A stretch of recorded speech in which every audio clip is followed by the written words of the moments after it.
জাকাতের টাকার আসল হকদার কে?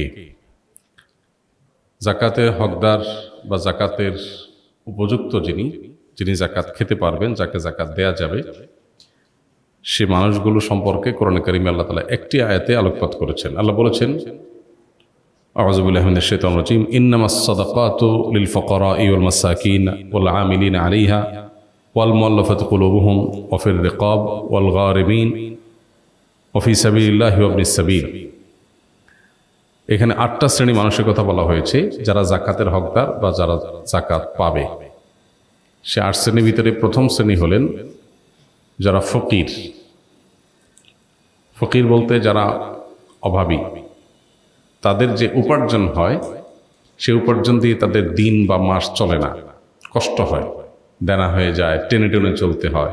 অর্থাৎ তাদের যেটা আছে সেটা দিয়ে তাদের একান্ত বেঁচে থাকার যে নিড প্রয়োজনীয় সেগুলো পূরণ করতে তাদের কষ্ট হয়। এরকম মানুষকে জাকাত দেয়া যাবে।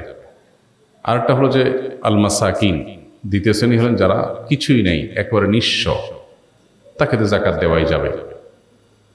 ফকির এবং মিসকিনের সংজ্ঞা নিয়ে ভিন্ন রকমের সংজ্ঞাও আছে, মত পার্থক্য আছে, কিন্তু মোটা দাগে এই দুইটা শ্রেণীর ব্যাপারে কোনো মত পার্থক্য নাই যে জাকাতের হকদার প্রথমত যাদের কিছুই নেই, একেবারে নিঃস্ব তারা, দ্বিতীয়ত যাদের আছে কিন্তু যেটা আছে সেটা দিয়ে তার চলে না। এই চলেনার মানে কি? চলেনার মানে অনেকের মাসে ১ লাখ টাকা স্যালারি দিয়ে তার আসলে চলে না। কেন চলে না?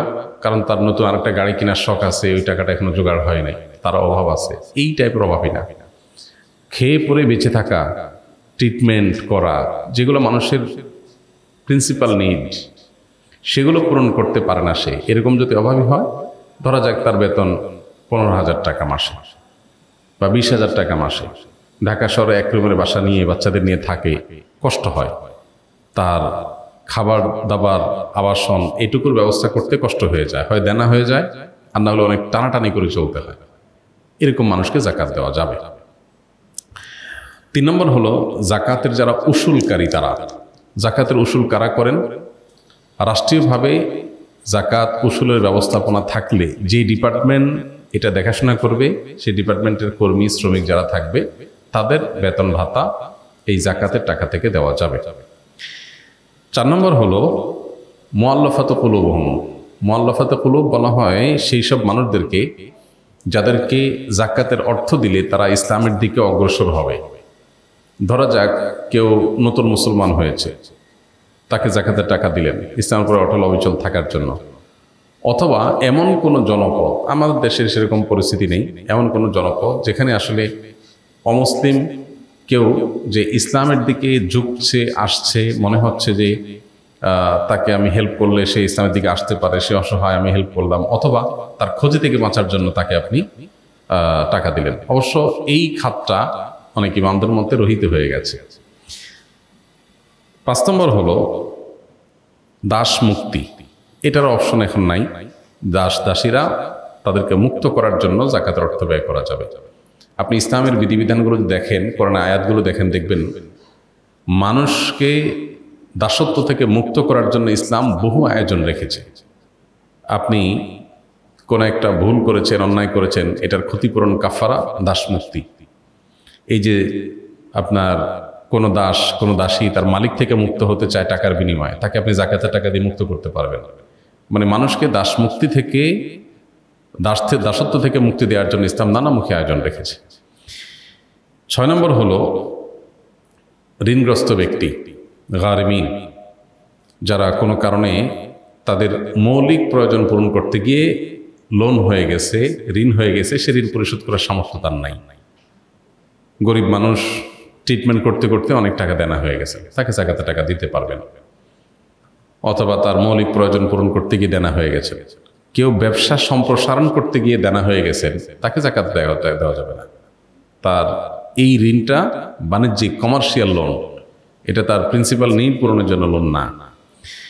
৭ নম্বর হলো সাবিলিল্লাহ, আল্লাহর রাস্তায়। আল্লাহর রাস্তা বলতে জিহাদকে উদ্দেশ্য করা হয়েছে। কোনো কোনো আলেম এটাকে ব্যাপকভাবে যে কোনো দিনের কাজ, দাওয়াতের কাজকেও এখানে শামিল করেন। মূলত এখানে জিহাদকে মিন করেছে। জিহাদ যদি চলমান থাকে, সুযোগ থাকে সেখানে জাকাতের টাকা দেওয়ার, সেখানে জাকাতের টাকা দেওয়া যাবে।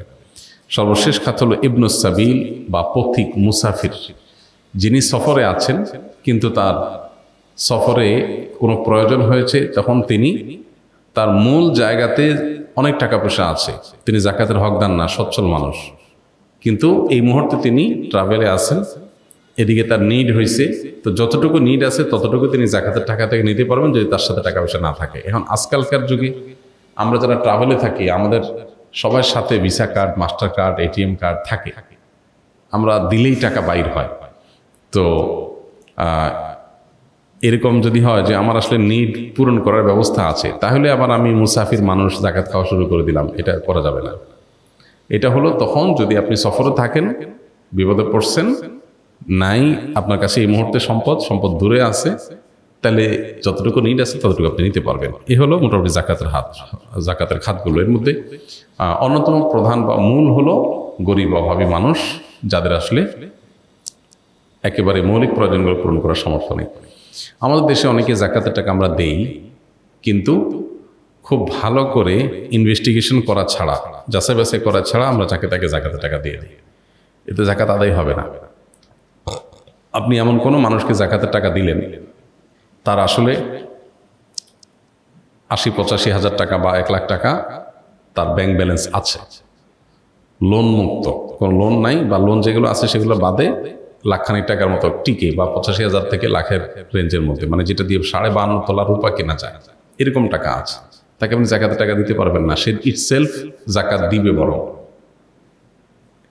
জাকাত দেওয়ার জন্য তিনি বরং উপযুক্ত, তো তিনি জাকাত দিবেন, তিনি জাকাত খেতে পারবেন না। আবার অনেকে আছেন যে তার যা আর্ন হয় সে আর্ন দিয়ে তার মাসটা ভালোভাবে চলে যায়, হ্যাঁ, অনেক কিছু করা দরকার, সেটা করতে পারতেছে না, অনেক শখ আছে, স্বপ্ন আছে, একটু ওয়াইফকে নিয়ে একটু বিদেশে ট্রাভেল করতে যাবে, এটা একটা নিড কারো থাকতে পারে, তো এটার জন্য আপনি জাকাতের টাকা দিতে পারবেন না। কারোর হয়তো সবই ঠিকঠাক মতো চলতেছে, কোনো অসুবিধা নেই, ছেলেটা বিদেশে পড়ালেখা করতে যাবে উচ্চশিক্ষার জন্য, এটা কোনো প্রিন্সিপাল নিডের মধ্যে পড়ে না, আপনি এর জন্য জাকাতের টাকা দিতে পারবেন না। তো খুঁজে খুঁজে প্রকৃত হকদারদেরকে জাকাতের টাকা দিতে হবে। অনেক গরিব মানুষ আছে যাদেরকে আমরা বাহ্যিক দৃষ্টিকোণ থেকে গরিব মনে করি, আসলে তারা গরিব না। যেমন ঢাকা শহরে বহু ভিখারি আছে, এদেরকে যারা ভিক্ষা দেয় ওদের চাইতে ওই ফকির বেশি বড় আছে না, এরকম যে ভিক্ষা যে দিচ্ছে সে বড় অভাবী ওই গরিব ফকিরের চাইতে, কারণ ফকিরের হয়তো ঢাকা 1-2টা ফ্ল্যাটও আছে, আর যে দিচ্ছে বেচারা হয়তো 10,000 টাকা বেতন। এই জন্য আজকালকার যুগে এগুলো খুব জটিল। আমরা আসুন্নাহ ফাউন্ডেশন থেকে সেজন্য জাকাত বন্টনের ক্ষেত্রে প্রত্যেক হকদারকে একটা ফরমের মাধ্যমে তার সমস্ত ইনফরমেশনগুলো আমরা নিই, তার স্থাবর অস্থাবর সম্পদ, উপার্জন, খরচ সব।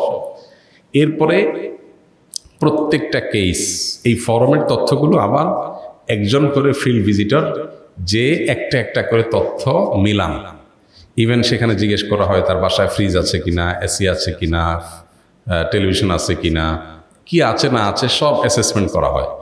এই কাগজে অ্যাসেসমেন্ট যেটা, সেটাকে আবার ফিল্ডে একজন মানুষকে কোথায় যাবে কেউ জানে না, র্যান্ডমলি কাউকে পাঠানো হয়, সে যে সব তথ্যগুলো একটা একটা করে ভেরিফাই করে তারপর আমরা জাকাতের টাকা খরচ করি। তো ব্যক্তিগত পর্যায়ে যারা জাকাত দিবেন একটু জেনে শুনে যাচাই বাছাই করে তাদেরকে দিতে হবে। ওযু করার সময় কি কি দোয়া পড়তে হয়? ওযুর শুরুতে বিসমিল্লাহ পড়তে হয়, বিসমিল্লাহ বলে আমরা ওযু শুরু করে দেব, আর ওযুর শেষ আমরা কালিমায়ে শাহাদা পাঠ করব এবং আল্লাহুম্মা জাআলনি মিনাত তাওয়াবিন ওয়া জাআলনি মিনাল মুতাতাহহিরিন, আল্লাহ আমাকে তওবাকারীদের এবং পবিত্রতা অর্জনকারীদের কাতারে শামিল করেন। বাস এ দোয়া আর কালিমায়ে শাহাদা পাঠ করা, আশহাদু আল্লা ইলাহা ইল্লাল্লাহ ওয়া আশহাদু আন্না মুহাম্মাদান আবদুহু ওয়া রাসূলুহু। এর বাইরে প্রত্যেক অঙ্গ ধোয়ার জন্য আলাদা আলাদা বিভিন্ন দোয়া, অনেক বই পুস্তক আছে, এগুলো সবই ভিত্তিহীন, এগুলোর কোনো ভিত্তি নেই। হাত ধোয়ার দোয়া, মুখ ধোয়ার দোয়া, কুলি করার দোয়া, নাকে পানি দেওয়ার দোয়া আলাদা আলাদা, এরকম কোনো বিশুদ্ধ হাদিসে বর্ণিত হয়নি। তাহলে শুরু হবে বিসমিল্লাহ দিয়ে, শেষ হবে কালিমায়ে শাহাদা এবং আল্লাহুম্মা জাআলনি মিনাত তাওয়াবিন ওয়া জাআলনি মিনাল মুতাতাহহিরিন দিয়ে। বাস। মাগরিবের ফরজ নামাজ শেষ সাকাত পেলে বাকি নামাজ কিভাবে পড়ব? মাগরিবের ফরজ নামাজ যদি আপনি শেষ সাকাত পান, তাহলে সেক্ষেত্রে শেষ রাকাতটা পূর্ণাঙ্গ করলেন, ইমাম সাহেব সালাম ফিরাইলো, আপনি সালাম ফিরালেন না, আপনি দাঁড়াবেন, দাঁড়ায়া সূরা ফাতিহা পড়বেন, সাথে সূরা মিলাবেন। এরপরে আপনি রুকু সিজদা দিয়ে বসবেন। কেন বসবেন? কারণ এটা আপনার কত নম্বর রাকাত? দ্বিতীয় রাকাত। এক রাকাত ইমামের সাথে পড়েছেন, এটা সেকেন্ড রাকাত, সো আপনাকে বসতে হবে সেকেন্ড রাকাত হিসাবে। এরপরে দাঁড়ালেন, দাঁড়ায় আবার সূরা ফাতিহা সূরা মিলালেন, রুকু সিজদা করলেন, লাস্টের রাকাতে আবার বসবেন না দাঁড়ায় যাবেন? বসতেই হবে। কেন? ওইটা তো শেষ রাকাত, ফিনিশিংয়ে যেতে হবে। বসে আত্মায়াত দুরূদ পড়ে দোয়া মুসরার পরে সালাম ফিরাবো। তাহলে মাগরিবের নামাজ যদি কেউ লাস্টের রাকাত পায়, তাহলে তার বৈঠক কয়টা হবে? 3টা হবে। ইমামের সাথে একটা, ওইটাতে তার বসার কথা ছিল না, প্রথম রাকাতে বৈঠক হয় না। কিন্তু যদি ইমামের সাথে আছে, ইমামের অনুকরণটা গুরুত্বপূর্ণ, সেজন্য তিনি অনুকরণের স্বার্থে বসেছেন, কিন্তু ওইটা তার বসার কথা ছিল না। আর বাকি 2টা তো বসতেই হবে। তো সব মিলিয়ে 3টা বৈঠক হবে।